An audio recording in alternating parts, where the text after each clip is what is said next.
Hare Nama Hare Nama Eva Kevalam Kalo Nasteva Gatiranyata.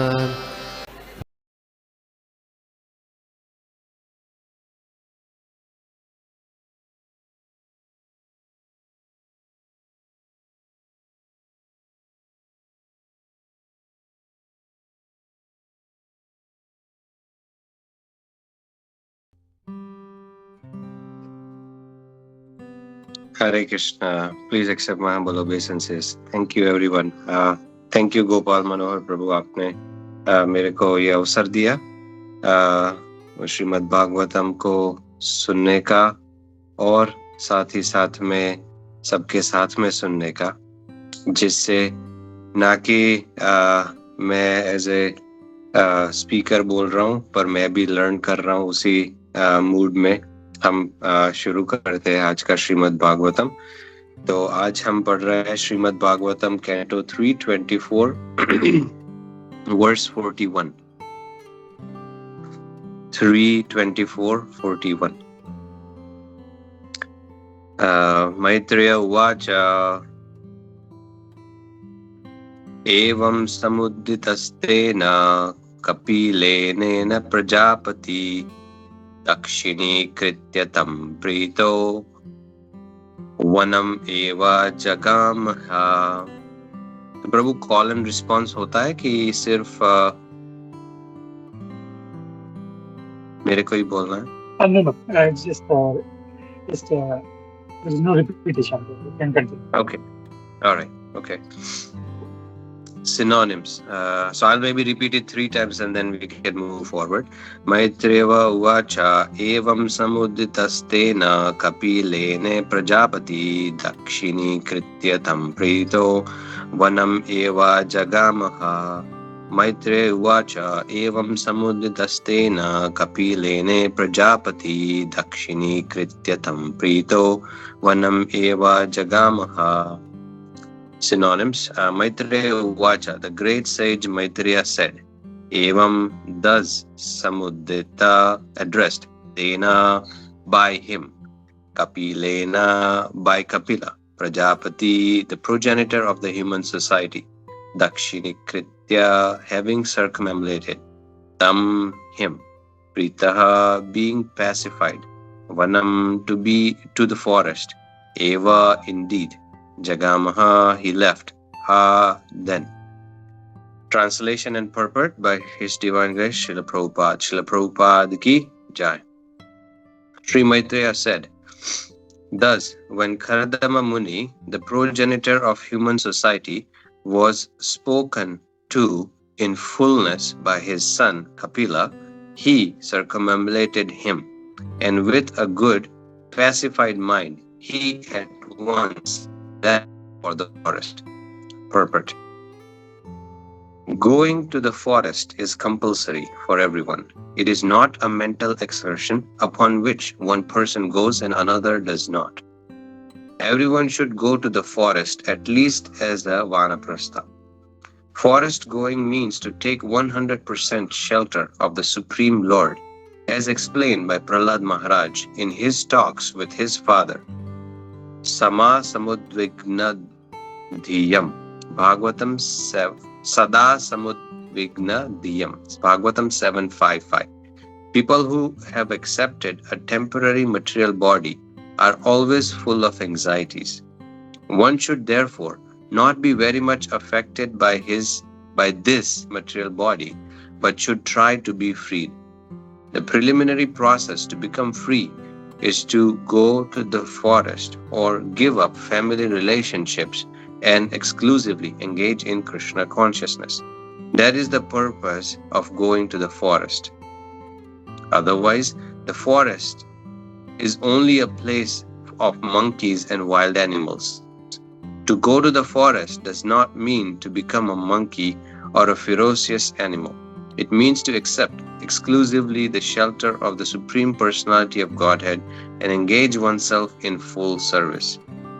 One does not actually have to go to the forest. At the present moment, This is not at all advisable for a man who has spent his life all along in big cities. As explained by Prahlad Maharaj, Hitvatma patam griham andakupam. One should not remain always engaged in the responsibilities of family life, because family life without Krishna consciousness is just like a blind well. Alone in a field, if one falls into a blind well, no one is there to save him. He may cry for years, and no one will see or hear where the crying is coming from. Death is sure. Similarly, those who are forgetful of their eternal relationship with the Supreme Lord are in the blind well of family life. Their position is very omniscious. Prahlad Maharaj advised that one should give up this well somehow or other and take to Krishna consciousness, and thus be freed from material entanglement, which is full of anxieties. Om Jnanam Timirandasya Jnananjanashalakaya Chakshurun Unmilitam Yena Tasmai Shri Guruve Namah. Shri Chaitanya Manobhishtam Sthapitam Yena Bhutale Swayam Rupam Kadamahyam Dadanti Swapadantikam. Vandeham Shri Guru Shri Yudapata Kamalam Shri Gurum Vaishnavamscha Shri Rupam Sagrajatam Sahagana Raghunathanvitam Tam Sajiv Sadvaitam Savadutam Parijanam Sahitam Krishna Chaitanya Devam Shri Radha Krishna Pada Sahagana Lalita Shri Vishakhanutamscha. He Krishna Karuna Sindhu Dinibandhu Jagadpate He Gopesha Gopika Kanta Radha Kanta Namaste Tapta Kanchana Gaurangi Radhe Vrindavaneshwari Rasabhanu Sute Devi Pranamami Hari Priye. Vanchakalpataribhasya Kripasundarbhyevacha Patitanam Pavanebhyo Vaishnavebhyo Namo Namah. Jaya Shri Krishna Chaitanya Prabhu Nityananda Shri Advaita Gadadhar Srivasadi Gaura Bhaktavrinda. Hare Krishna Krishna Krishna Hare Hare Hare Rama Rama Rama Hare Hare. Hare Krishna. So we'll read the translation once again. The translation एक बार और repeat कर लेंगे. Translation है, Sri Maitreya said, thus when Kardama Muni, the progenitor of human society, was spoken to in fullness by his son Kapila, he circumambulated him, and with a good pacified mind, he at once left for the forest. Mukham karoti vachalam pangum langayate girim yat kripatamam vande Shri Guru Nitarinam. हरे कृष्णा. तो सभी भक्तों का स्वागत है आज के Shrimad Bhagavatam class में. श्रील प्रभुपाद ने हमारे लिए बहुत अच्छे तरीके से यहाँ पे बहुत इम्पोर्टेंट मैसेज दिया है, तो हम थोड़ा थोड़ा उसको समझने का ट्राई करेंगे. थोड़ा थोड़ा इसलिए क्योंकि मैसेज बहुत पावरफुल है, बट साथ ही साथ में मैसेज ऐसा भी है जो अलग अलग नजरिए से भी हम समझ पाएंगे. तो सबसे पहले तो ये चैप्टर जो हम पढ़ रहे हैं वो चैप्टर का नाम है रिनंसिएशन ऑफ कर्दम मुनि. तो कर्दम मुनि का ये समय पे अभी घर छोड़ के जाने का अपॉर्चुनिटी आया है. तो उन्होंने सबसे पहले तो जैसे सबको पता ही होगा कि इसके अगले वर्ष में हमने देखा कि उन्होंने रिस्पॉन्सिबिलिटी दिया है अपने बेटे को, जो अभी यहाँ पे हमारे को ये वर्ष में पता चल रहा है कि कपिल मुनि जो है, कपिल देव जो है, वो उनके बेटे होने के बावजूद भी कर्दम मुनि पूरे प्रजा के पति है, एक तरीके से प्रोजेनिटर है, तो भी वो कपिल देव उनके बेटे के चरण तो स्पर्श नहीं कर रहे, पर उनकी सर्कमैम्बुलेशन कर रहे हैं. उनके like he is trying to do this as an way of respect. जैसे टेम्पल में हम यूजुअली भगवान के दर्शन करने के बाद में हम पूरा सर्कमैम्बुलेशन करते हैं, उसी तरीके से कपिल उनका सन होने के बावजूद भी कर्दम मुनि जो जानते हैं कि भगवान कौन है, वो अभी उनका सर्कमएम्बुलेशन करने के बाद वहां से जंगल में जाने वाले हैं। अभी सबसे बड़ा इम्पोर्टेंट पॉइंट ये है कि कर्दम मुनि यहाँ पे आगे वर्ष में भी हमने देखा कि उन्होंने सुना कि अभी कर्दम मुनि के वाइफ जो है देवहूति, मदर देवहूति का ध्यान रखने के लिए यहाँ पे कपिल देव है। उनका ध्यान कैसे रखना है? सिर्फ शारीरिक तरीके से ध्यान रखना है क्योंकि जंगल में जा रहे इसलिए कोई जंगल में एनिमल्स आ जाएंगे या उनको कोई प्रॉब्लम होगा? नहीं, उनका आध्यात्मिक तरीके से ध्यान रखने के लिए कपिल देव यहाँ पे है। और कर्दम मुनि अभी वो सुन के एकदम पैसिफाइड है, एकदम न्यूट्रलाइज्ड, एकदम रेडी है अपनी आगे की अपनी स्पिरिचुअल जर्नी को कंटिन्यू करने के लिए। तो यहाँ पे हम देख सकते हैं कि प्रभुपाद परपट में पहला लाइन अगर हम पढ़े तो पहले लाइन में ही प्रभुपाद बोल रहे हैं कि going to forest is compulsory for everyone. तो ये अगर कोई प्रभुपाद की, ये बहुत इंपॉर्टेंट पॉइंट है जो हमें समझना चाहिए कि प्रभुपाद के जो पर्पट्स है उसको हमें आउट ऑफ कॉन्टेक्स्ट नहीं समझने चाहिए। हमारे को प्रभुपाद के जो पर्पट्स है उसको फुल कॉन्टेक्स्ट के साथ में समझने चाहिए, क्योंकि प्रभुपाद यहाँ पे पहले स्टेटमेंट में बोल रहा है कि going to the forest is compulsory for everyone. अगर वो सिर्फ एक लाइन भी पढ़े तो हम नो डाउट बहुत डीप मीनिंग है इसमें कि वानप्रस्थ वन में जाने का जो समय है, कर्दम मुनि तो अभी संन्यास ले रहे हैं पर फिर भी हम देख रहे हैं कि वो जंगल में जा रहे हैं। और अगर हमारे को सबको going to forest is compulsory ऐसा अगर बोल रहे हैं तो वेरी नेक्स्ट मिनट प्रभुपाद आगे पर्पट में ये भी बता रहे हैं कि हम सभी कर नहीं पाएंगे ये, बट साइमल्टेनियसली ये हम जो मटेरियल वर्ल्ड में रह रहे हैं वो कंक्रीट का जंगल में भी हम रह ही रहे हैं। पर प्रभुपाद हमारी सिचुएशन समझ के यहाँ पे बोल रहे हैं कि going to the forest it is very difficult. और हम ये जो कंक्रीट के जंगल में अभी रह रहे हैं वहां पे भी बहुत सारे एनिमलिस्टिक प्रोपेंसिटी जो है उसमें ऑलरेडी वैसे ही रह रहे हैं। जैसे प्रभुपाद बोल रहे हैं कि मंकी और फिरोशियस एनिमल, ऑलरेडी ये मटेरियल जंगल में बहुत सारे फिरोशियस एनिमल्स है जो हमारे पीछे पड़े हैं और उनके तरीके से हम एक्टिंग भी कर रहे हैं। इंग्लिश में ऐसे एक कहावत है, मंकी सी मंकी डू। तो जब मंकी जैसा हमें देखेंगे और उसी तरीके से हम उसका बिहेवियर भी करेंगे। तो ये मटेरियल जंगल में तो हम वैसे ही आगे बढ़ रहे हैं, इतने सारे बिलबोर्ड्स लगे हैं, इतने सारे एडवर्टीजमेंट्स आ रहे हैं, इतने सारे ऐसे अलग अलग तरीके से हमारे को अट्रैक्शन दिया जा रहा है। तो हम वो देख के कुछ ना कुछ तरीके से, ये मेरे लिए भी मैं बोल रहा हूँ, कुछ ना कुछ तरीके से हम एक्ट करते रहते हैं कि ओ ये ऐसा करने से अच्छा रहता है या वो वैसा करने से अच्छा रहता है। पर हमारे को जो एक्चुअली जंगल में जाने की जो बात बोल रहे हैं प्रभुपाद यहाँ पे बता रहे हैं कि at the present moment this is not at all advisable for a man who has spent his life all along in the big cities, right. तो ये है पूरा मीनिंग, रादर देन सिर्फ पहला स्टेटमेंट जो हमने पढ़ा और फिर ऐसा कंक्लूड कर दिया कि प्रभुपाद तो बहुत स्ट्रिक्टली बोल रहे कि हमारे को जंगल में जाना है, राइट, कि हमारे लिए ये संभव ही नहीं है।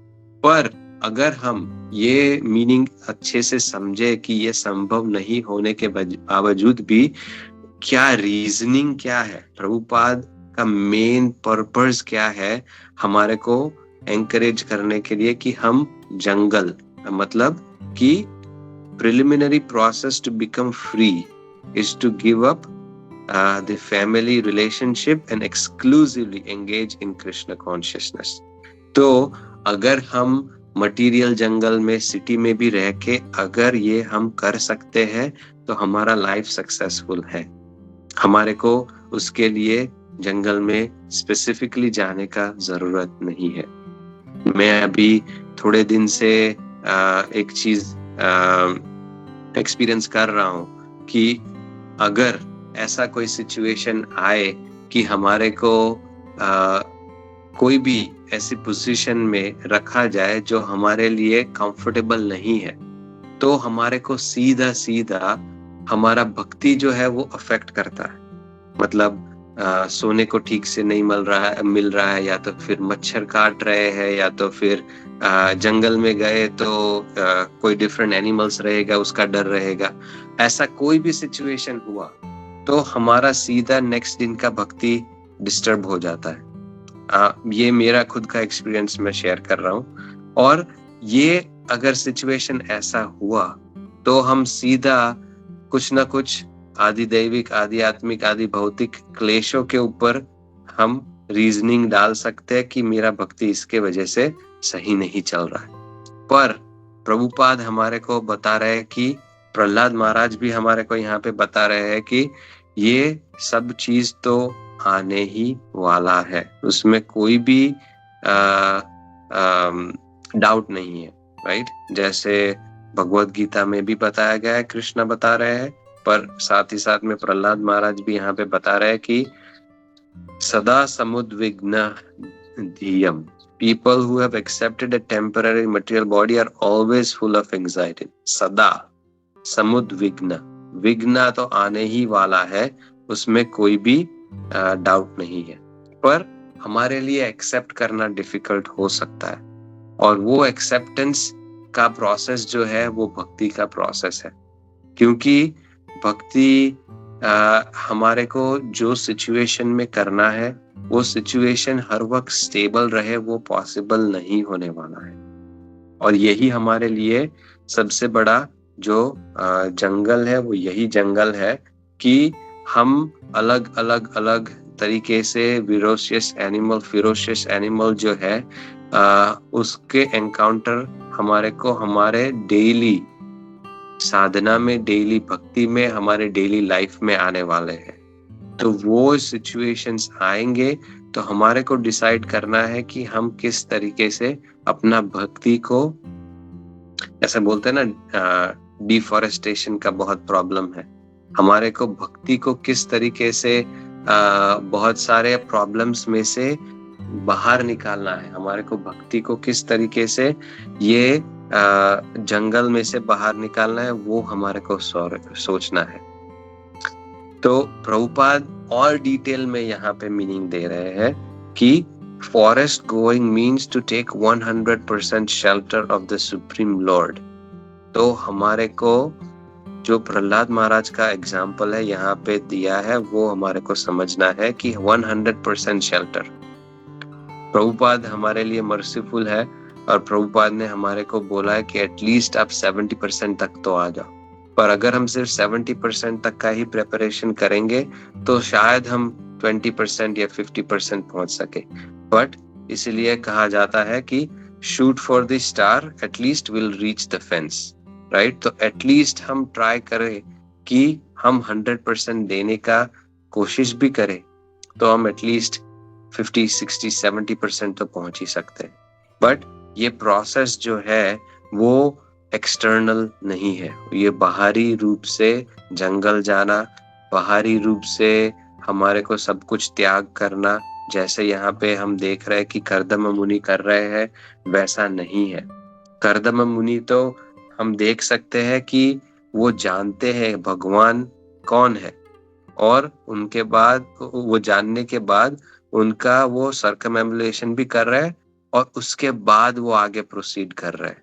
तो उनका माइंड पूरा पैसिफाई हो गया और वो एक ही झटके में अभी फॉरेस्ट चले गए। तो ये जो सिचुएशन है ये एक्सटर्नल भले हो, पर हमारे लिए ये प्रोसेस बहुत इंटरनल है। तो हमारे को इंटरनली फॉरेस्ट में जाना है, इंटरनली हमारे को काम, क्रोध, मद, लोभ, मत्सर्य से दूर रहना है और अंदर की साइड जो हमारी भक्ति उसके साइड आगे बढ़ना है। तो हमारे को एक्सटर्नली अगर प्रोसेस देखने जाए तो हम सौबरी मुनि का भी एग्जाम्पल दे सकते हैं। सौबरी मुनि का श्रीमद् भागवतम में आगे पढ़ के हमारे को 9th कैंटो शायद में इसका ज्यादा डिस्क्रिप्शन आएगा, पर सौबरी मुनि का एक एग्जाम्पल देख सकते हैं हम कि वो जंगल में भी नहीं गए, जंगल के से ज्यादा वो पानी के अंदर, मतलब पानी के अंदर उनको और ज्यादा कोई डिस्टरबेंस ना हो वैसा जाके वो भगवान के ऊपर ध्यान कर रहे थे। पर पानी में उन्होंने एक 2 मछलियों का संभोग होते हुए देखा और उनका अट्रैक्शन इतना बढ़ गया कि उन्होंने अपना पूरा भक्ति इतने सालों से कर रहे थे, भगवान का नाम स्मरण कर रहे थे, वो सब छोड़ के वो पानी से बाहर आए और भौतिक जगत को फिर से भोगने की इच्छा उनकी शुरू हो गई। तो भक्ति उन्होंने छोड़ी और बाहर आए और भौतिक संसार में फिर से जुड़ गए। तो अगर हम सिर्फ एक्सटर्नली, सिर्फ बाहरी तरीके से ये भक्ति का प्रोसेस लेंगे, ये जंगल में जाने का प्रोसेस लेंगे, ना कि 100% सरेंडर करेंगे, तो हमारा सिचुएशन ये सौबरी मुनि का जिस तरीके से सिचुएशन है वैसा भी हो सकता है। तो हमारे को ये ध्यान रखना है। और हुआ क्या सौबरी मुनि के साथ, इतने सालों साल वो भक्ति के लिए या तो फिर भगवान का नाम स्मरण करने के लिए कोई डिस्टर्ब ना करे इसलिए पानी में चले गए, अट्रैक्शन से बाहर भी आ गए, और आने के बाद सब कुछ एक्सपीरियंस करने के बाद पुनर्मुषि का भाव, जो हमारे को स्टोरी पता है कि किस तरीके से वो फिर से वापस अपना भक्ति को त्याग कर चले गए। वो उसके ऊपर लेमेंटेशन कर रहे थे, उसको रिग्रेट कर रहे थे, और वो रिग्रेट से वो फिर से वापस भगवान का नाम जप करने के लिए आए। तो इतने साल उन्होंने अपना भक्ति किया, वो डिस्टर्ब करने के बाद वो फिर से बहुत सालों के बाद उनको रियलाइजेशन हुआ और वो वापस आए। तो हमारे को एग्जाम्पल के रूप में यहाँ पे पता चल रहा है कि ऐसा नहीं करना चाहिए। तो हमारे को उससे पहले ही ये प्रोसेस आगे से देख के कि हाँ, हमारे को जो महान भक्तों ने किया है उस तरीके से एक बार प्रोसेस अगर हमने शुरू किया है तो बीच में छोड़ने का जरूरत नहीं है, हमारे को आगे ही कंटिन्यू करना चाहिए। जैसे पानी होता है, पानी बारिश के वजह से अगर एक जगह पे इकट्ठा हो जाए तो वो स्टैग्नेंट हो जाता है, तो उसके अंदर बहुत सारा मस्कीटोज भी आ सकता है, या तो फिर हम ऐसे भी बोल सकते हैं कि एल्गे भी आ सकता है, और वो पानी थोड़े दिन में बदबू भी मारने लगेगा। पर अगर पानी कांस्टेंट फ्लोइंग है रिवर में जिस तरीके से होता है, तो वो कभी भी स्टेल नहीं होगा, राइट। जैसे कुंती महारानी का प्रेयर है कि जैसे जैसे हो सके उस तरीके से हमारे को भक्ति में आगे बढ़ना है, और उसके लिए उन्होंने एग्जाम्पल क्या दिया, उन्होंने एग्जाम्पल दिया है कि as a river that flows towards the ocean, let my devotion, मेरा भक्ति कंटिन्यूअसली आगे बढ़ सके। तो बहुत सारी बाधाएं आएंगी, बहुत सारे चीजें पानी को रोकेगी, पर रिवर जो होता है वो अपना रास्ता बना के आगे कंटिन्यूअसली फ्लो करता रहता है टुवर्ड्स द ओशन।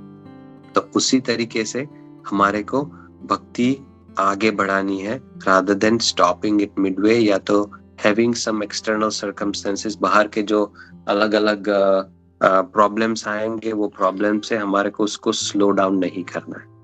तो अगर हम ये समझ के आगे बढ़े, सौबरी मुनि का एग्जाम्पल भी दे के आगे बढ़े, तो उनको भी आगे जाके रिग्रेट हुआ, तो वो रिग्रेट एक बार हो बहुत सालों के बाद और वो समय हमारे हाथ से चला जाए, तो उससे तो अच्छा है कि हम, अगर हमारे हाथ में अभी समय है तो वो समय का सही तरीके से उपयोग करें और आगे बढ़े। तो ये एक इम्पोर्टेंट पॉइंट जो अभी तक मैंने एस्टैब्लिश किया है। उसके अलावा दूसरा एक बहुत ही फिलोसॉफिकली एक इम्पोर्टेंट पॉइंट है जो हमारे को समझना है, और उसके बाद में फिर हम और एक पर्सपेक्टिव से ये वर्स को समझेंगे। दूसरा जो पर्सपेक्टिव है कि जो मैं ज्यादा एम्फसाइज करना चाहता हूँ, क्योंकि बहुत सारे लोग बहुत सारी अलग अलग सिचुएशंस में रहते हैं और अपने अपने तरीके से जो उनको सही लगता है वो तरीके से भक्ति अपनाते हैं। तो प्रभुपाद यहाँ पे बता रहे हैं कि it is not a mental excursion upon which one person goes and another does not go.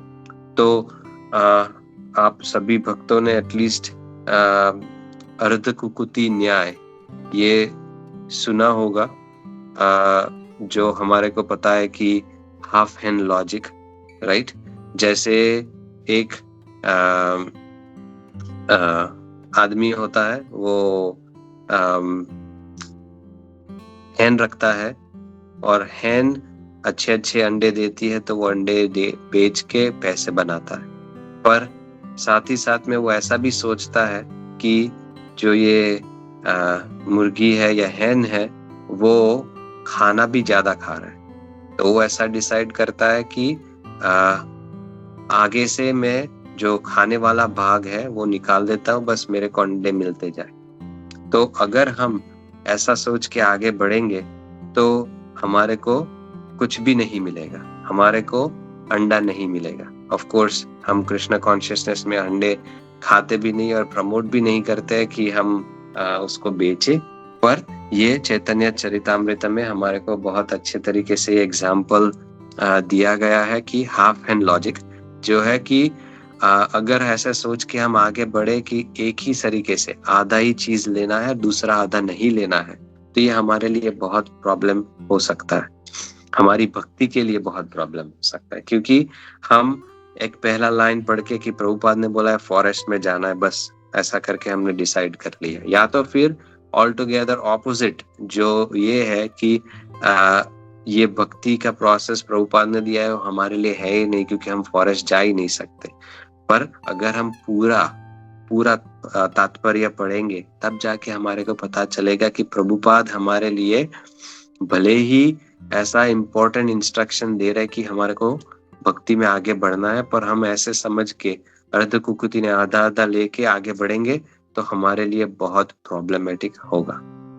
तो अगर ये प्रॉब्लम हम सोचे तो हमारी भक्ति में हर वक्त हो सकता है, क्योंकि हम ये प्रिंसिपल फॉलो करेंगे दूसरा नहीं करेंगे, ऐसा सोच के आगे बढ़ रहे हैं।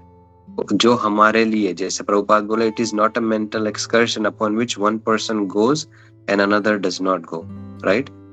जो हो सकता है वो करूंगा, दूसरा नहीं करूंगा।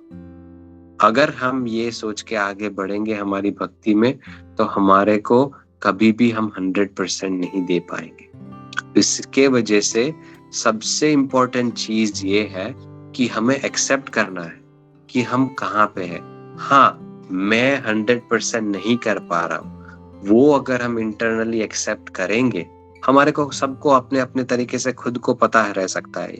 मेरे को पता है कि मैं 100% एक्सेप्ट नहीं किया हूँ अभी, वरना अभी मैं भगवान की भक्ति में 100% लग गया होता।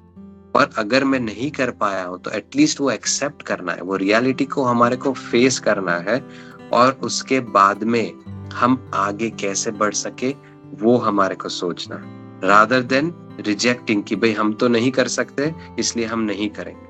हम जितना कर सकते हैं उतना एक्सेप्ट करो, आगे बढ़ो, और भले ही हमारा प्रगति धीरे धीरे हो पर फिर भी स्टेबल होना चाहिए।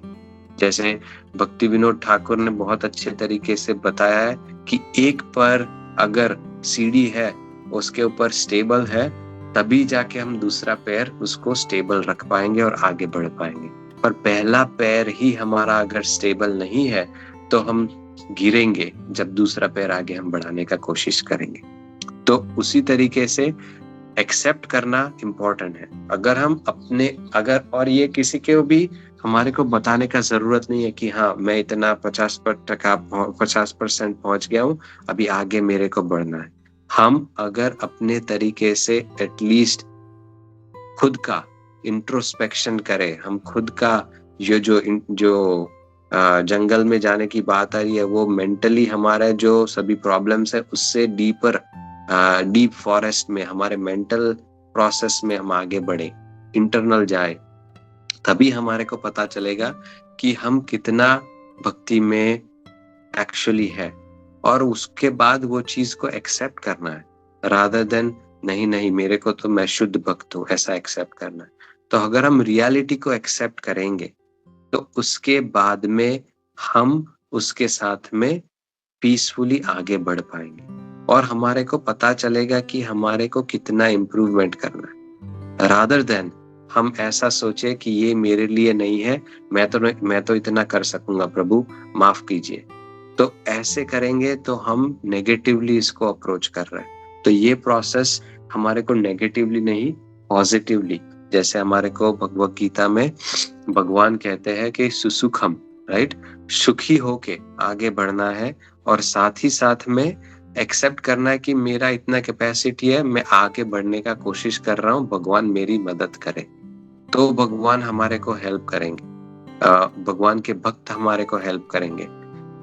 भगवान के शुद्ध भक्त यहाँ पे श्रील प्रभुपाद और उनके सभी जो फॉलोअर्स अनुयायी है वो हमारे को समझा रहे हैं उनके लाइफ के एग्जाम्पल के साथ। 50-60 साल से वो लोग भक्ति में कंटिन्यूसली, उनकी कोई भक्ति में बाधा नहीं आई होगी। ऑफ कोर्स बहुत सारी एक्सटर्नली बाधा आए हैं, इंटरनली भी उनको बहुत सारे सिचुएशंस में से आगे बढ़ना पड़ेगा, पर वो सिचुएशन में भी वो आगे बढ़ेंगे और बढ़े हैं, तभी जाके हम एग्जाम्पल दे सकते हैं। प्रभुपाद का जब मैं ये क्लास के लिए थोड़ा पढ़ रहा था, प्रभुपाद का एक एग्जाम्पल जिसमें वो सौबरी मुनि का एग्जाम्पल दे रहे हैं, वही एग्जाम्पल में वो हिप्पी का भी एग्जाम्पल दे रहे थे कि बहुत सारे हिप्पी है जो सब कुछ छोड़ सकते हैं पर सेक्स लाइफ नहीं छोड़ सकते, इसलिए ये प्रोसेस एक्सेप्ट नहीं कर पाए। पर जो हमें पता है, बहुत सारे प्रभुपाद के शिष्य जो है वो हिप्पी भी थे, वो सेक्स लाइफ को भी छोड़े हैं और साथ ही साथ में 50-60 साल से भी भक्ति कर रहे हैं, तभी वो ये कर रहे हैं। तो हमारे को उनके लाइफ एग्जाम्पल से देखना चाहिए, लाइव एग्जाम्पल से देखना चाहिए और अपनी भक्ति आगे बढ़ानी चाहिए। हमारे को भी बहुत सारे चैलेंजेस आ रहे हैं, हम किसी को भी ऐसा नहीं बोलना चाहिए कि अरे ये तो बहुत नॉर्मल है। सबके लिए प्रॉब्लम्स, चैलेंजेस यूनिक तरीके से आते हैं और वो सबके लिए बड़े ही दिखते हैं और हो भी सकते हैं, पर हमारे को उसको मिनिमाइज नहीं करना है, उसको एक्सेप्ट करना है और हमारे को आगे बढ़ना है। आगे बढ़ने का अगर हम गोल रखेंगे, बट साथ ही साथ में फाउंडेशन सॉलिड रखेंगे कि ये प्रिंसिपल से ये फॉलो करना है। मैं नहीं कर पा रहा हूँ वो अलग बात है, मैं कर पा रहा हूँ पर स्ट्रिक्टली नहीं कर पा रहा हूँ वो अलग बात है, पर अगर कर पा रहे हैं पर रिजेंटफुली नहीं कर रहे, कोई मन में चीटिंग प्रोपेंसिटी से नहीं कर रहे हैं, तो हम अच्छे से ये प्रोसेस को आगे बढ़ पाएंगे, वो हमारे लिए सॉलिड फाउंडेशन बनेगा। तो होपफुली ये एक पॉइंट आप सभी अदर देन की इम्पोर्टेंट जो पास टाइम है उसके अलावा हम आगे समझ सके, तो ये बहुत जरूरी है। अभी दूसरा एक एग्जाम्पल यहाँ पे है, प्रहलाद महाराज हमारे को बता रहे हैं कि अंधकूपम, one should not remain always in the responsibilities of family life, because family life without Krishna consciousness is just like a blind well. तो ये एक और पॉइंट है, अगेन इसको भी मिसअंडरस्टैंड नहीं करना है। हम कर्दम मुनि का एग्जाम्पल देख के ये पॉइंट अच्छे से समझ सकते हैं। कर्दम मुनि और मदर देवहूति के पहले 9 डॉटर्स हो चुके थे। वो 9 डॉटर्स होने के बाद भी कर्दम मुनि रेडी थे जाने के लिए जंगल में, पर तभी मदर देवहूति ने उनको बोला कि एटलीस्ट मेरे को भक्ति कंटिन्यू करने के लिए you should help me with a सन।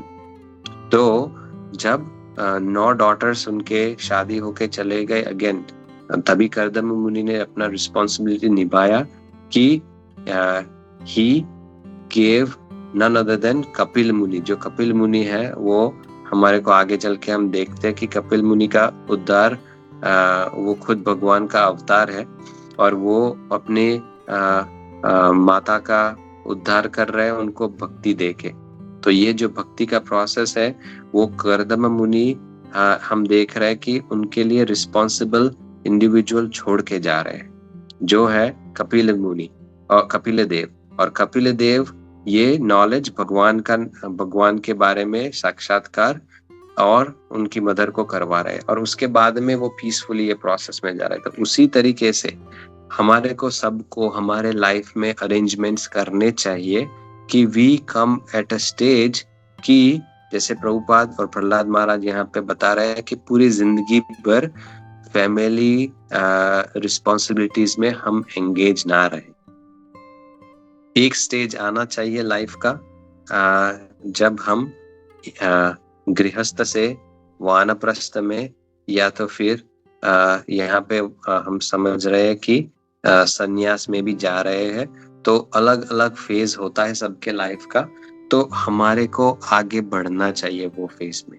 हम पूरे जिंदगी पर अगर ये रिस्पॉन्सिबिलिटीज के चक्कर में ही रहेंगे तो देन इट इज लाइक अंधकूपा। और प्रभुपाद इसको बहुत अच्छे तरीके से समझा रहे हैं कि alone in a field if one falls into a blind well, no one is there to save him. He may cry for years. ये जो years की बात बता रहे हैं वो जो हमारे को ये continuous process जो हम responsibilities को लेके आगे बढ़ने की बात कर रहे हैं उसके बारे में है कि अगर हम ऐसा ही आगे बढ़ते रहे तो one will surely have trouble, क्योंकि प्रभुपाद बता रहा है कि death is sure, right? तो डेथ का जो प्रोसेस है वो श्योर है, वो तो हमें पता ही है। बट अगर हम उसको अकेले रह के और भक्ति से दूर रह के सिर्फ फैमिली रिस्पॉन्सिबिलिटीज को लेके ही करते रहेंगे, then it is going to become very very difficult. Rather हमारे को of course death is sure and it is certain, but we have to do that in a way where we take our response. हम अपना responsibilities जरूर पूरा करें, पर responsibilities पूरा करने के साथ साथ में हमारी भक्ति को भी कंटिन्यू करें।